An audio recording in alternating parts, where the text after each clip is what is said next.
The subject of this speech is a topic which has been discovered recently and which may not exist at all. I may be talking about something that does not exist. Therefore, I'm free to say everything or nothing.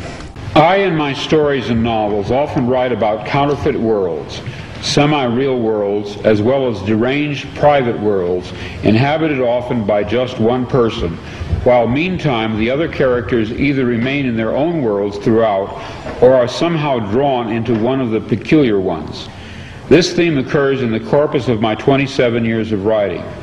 At no time did I have a theoretical or conscious explanation for my preoccupation with these pluriform pseudo-worlds, but now I think I understand.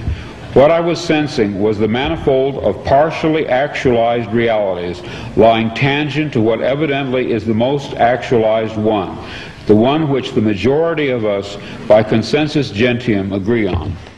Later that day, back home again, but still deeply under the influence of the sodium pentothal, I had a short, acute flash of recovered memory.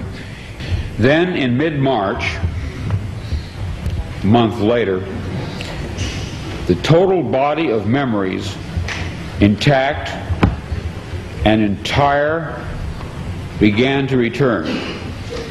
You are free to believe me or to disbelieve, but please take my word on it that I am not joking. This is very serious, a matter of importance. At that time, I had no idea what I was seeing. It resembled nothing that I had ever heard described. It resembled plasmic energy. It had colors. It moved fast. It collected and then dispersed. But what it was, what he was, I am not sure even now. In other words, it's a common theme in my writing that a dark-haired girl shows up at the door of the protagonist and tells him that his world is delusional, that there's something false about it. Well, this did finally happen to me. I even knew that her hair would be black. I had an actual complete sense of what she would look like and what she would say. She did appear. She was a total stranger, and she did inform me of this fact, that some of my fictional works were in a literal sense true. I wrote out these dreams in novel after novel, story after story. To name two in which this prior ugly present obtained most clearly, I cite The Man in the High Castle and my 1974 novel about the U.S. as a police state called Flow My Tears, the Policeman Said.